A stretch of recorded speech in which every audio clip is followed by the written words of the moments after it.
Barista! Hi! At kaway-kaway para sa'yo, yes, friend, na makapal ang mukha. O, umpisa pa lang, bigat na kagad ng entrada. Ano daw yun? Makapal kagad ang mukha. Pero buti ka pa nga eh. O, diba? Makapal lang yung mukha. Eh, yung iba, parang aspalto na talaga yung mukha sa kapal. Eh, kasi naman, yung girlfriend mo, amoy Victoria's Secret na. Ipinagpalit mo pa sa amoy cracklings. Amoy cracklings eh. Pero buti ka nga, sabi nung iba nakikinig ngayon. Buti ka pa nga, ipinagpalit ka lang sa amoy cracklings. Oh, eh yung iba nga dyan, ipinagpalit na. Pinagpalit pa sa libag na may kaunting tao. Di ko ma-imagine yun. Pasintabi po sa mga nagme-merienda sa mga oras na ito. Libag na may kaunting tao na may umiiyak na bata sa tuhod kapag nakatayo. O, na-imagine mo? Uy, sabay-sabay tinignan yung tuhod. Hoy, kapag ganyan, yes, friend. Umayos ka na ng desisyon mo sa buhay. Alam ko naman, normal ang tukso sa paligid. Pero kapag ganyan, umayos ka. Nasa kama ka na. Huwag ka nang pumunta sa papag, no? Mahirap. Matigas. Masalimuot. Maraming surot. Maaagawan, ha? Ano kaya po? Pero ganun ata talaga, yes, friend. Tignan mo. Tulad ni Kuya na nakikinig ngayon, tinatanong siya ng mga kaibigan niya at ng magulang niya at ng kung sino-sino. Bakit siya? Anong nakita mo sa kanya na wala yung nauna na talagang napakaganda? Ang sabi niya, eh wala. Nasa amoy cracklings yata talaga ang tunay na pagmamahal at ang tunay na ligaya. Ay, uso yan ngayon, mga amoy cracklings. Init ng panahon eh. Maayong habang mali sa mga maon at gwapa na yes friend po natin. Kasama mo na nga. Kakwentuhan, kachismisan, karatig, katuwang, minsan pwede mo ring kalaban, char. At kaututang dila ngayong araw po ng Friday. DJ Laika Barista from 3 to 6 p.m. dito pa rin sa iyong paboritong istasyon. Nakabonding ang 101.1 Yes FM. O, batiin natin yung mga nakikinig ngayon na nag-hello na naman, na nagpaparamdam na naman. O, Godwin, uy, alam ko nakikinig ka sa mga oras na ito. Oo, ito ano talaga eh, solid na nakikinig, steady lang sa Yes FM. Salamat ha. Sana hindi lang yung sasakyan mo yung laging nakikinig sa amin. Sana lahat ng branch ng TBC mo may malalakas na radyo. Umaalingaw-ngaw ang Yes FM. At lalo na dyan sa may Muñoz area. Ayan, may isa pong dyan, radyo sa may tabi po ng Red Ribbon and Goldilocks. Magkalaban, magkatabi. Happy listening po sa inyo. Napakalakas ng radyo. Para sa iyo, yes, friend, na nakikinig rin ngayon, na naiinitan, pinagpapawisan, at kapag ganito nga naman ang panahon na maalinsangan, may namumuong bagong skill, which is buskill.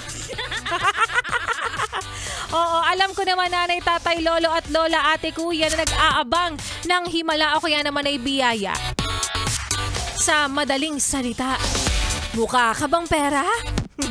Dito mo matatagpuan sa amin yan, yes friend. Dahil abang-abang lang sa mga DJs ng 101.1 Yes FM dahil kami ay hindi magsasawang magpaikot-ikot, lumibot-libot, sumiksik-siksik sa bawat kanto't sulok ng inyong lugar para mamigay ng kung ano-ano. Mamigay ng libreng aliw, libreng saya, libreng entertainment at libreng kwarta. Kanina nga lang nag-ikot-ikot na rin ako. Alam mo, wala makakapigil sa amin kahit gaano kainit yung araw na yan. Kahit gaano kaalinsangan yung panahon na yan na biglang uulan na masyadong balingbing ang panahon, walang makakapigil sa amin. Bumabaha, bumabagyo. Small thing! Lalabas pa rin kami para magbigay ng tulong. Sabi ko nga sa inyo, lahat kaya naming ibigay kahit nga 13th month pay namin, baka ibigay na rin namin sa inyo. Wow! Tapos may nakapag-record, no? Sabi mo yan, Laika Barista. Kayo naman. Sabi ko nga baka. At bukod dyan, yes, friends, sa aming mga ipinamimigay, na kung mag-abang ka rin, sinasabi ko sa'yo, huwag mo nang ililipat yung stasyon mo dahil paparating na ang premyo na hindi lang para sa'yo, Kuya Driver. Dahil para rin sa'yo ito, ate na nasa palengke. Para rin sa'yo ito, Ma'am Shi, na nandyan sa pagubitan. At para rin sa'yo, Kuya, na nandyan sa bilyaran. Hindi lang para sa'yo, ate, na bayaran. Sa cashier. O, diba? Saan ka ba nagbabayad? Sa cashier. Ano tawag sa kanila? Mga ano? Kaya baka ikaw na yes, friend, ang susunod na susuwertehin.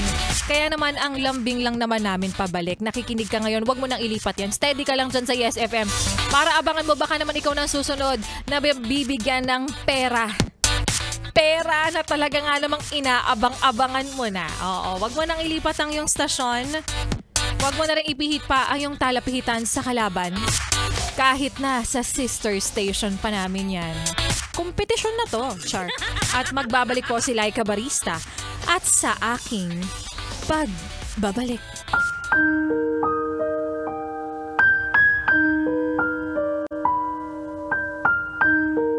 Na-experience mo na bang lumalayo sa'yo yung tao?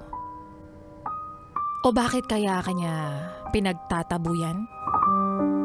Pero alam mo ba, minsan, kaya ka talaga pinapalayo para makita o maramdaman niya kung kaya mo ba talaga na wala siya. At yan nga, yes, friend, ang kwento na ating mapapakinggan mamaya sa aking pagbabalik para po sa ating Laika Barista Moments. Pero ngayon ituloy muna natin, yes, friend. Napakikinig mo, pag-indak mo, pagsabay mo sa mga kantahan natin ngayong araw ng Friday. Nako, yung iba dyan, malalawak na naman ang mga ngiti, abot hanggang 6 na naman kasi mahaba-haba na naman ang bakasyon nyo. Eh, di kayo na! Nakapag-leave ka na ba sa Lunes?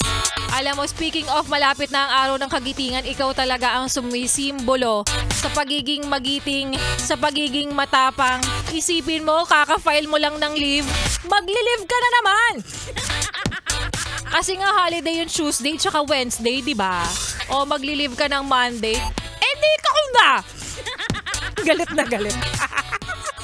Kasama ang susunod nating kanta na para sa mga taon tamang gaslight lang para ma-justify ang kasalanan. Ano ka, gaslighter?